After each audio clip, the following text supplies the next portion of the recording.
Alors, dans notre travail de recherche, tout d'abord, nous sommes, Grishka et moi, les représentants d'un laboratoire naturel qui a commencé bien longtemps avant que nous fassions de la recherche scientifique, puisque nous sommes jumeaux et que cette entité gémellaire, finalement, recherche avant tout le principe de complémentarité, c'est-à-dire en fait comment est-ce que l'un peut aider l'autre.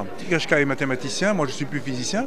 Il a passé une thèse de mathématiques, c'est-à-dire en fait une thèse qui lui a permis de forger les outils théoriques sur lesquels moi, en tant que physicien théoricien, je me suis appuyé ensuite pour construire le modèle qui est celui de la fluctuation de la signature, tout simplement. Enfin, c'est pas si simple que ça, mais c'est pas si simple que ça, mais en fait, je dirais que nous nous complétons.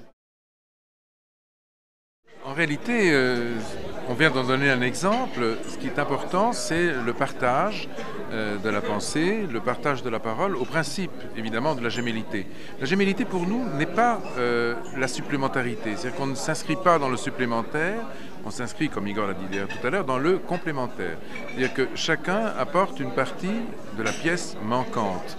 Et nos écritures se ressemblent beaucoup, ce qui fait que lorsque, par exemple, dans le dernier livre, on essaie de repérer les passages qui ont été écrits par l'un ou par l'autre, c'est assez difficile, dans la mesure où c'est le même flux d'écriture que l'on retrouve avec les mêmes formes, avec le même style, et on peut vraiment aller très très profondément dans le mimétisme du style, qui fait que le livre devient un livre collectif, c'est-à-dire en fait un livre écrit à deux et pas un livre individuel au sens strict. C'est-à-dire qu'en fait, chacun de nous se retrouve à part égale dans le travail d'écriture.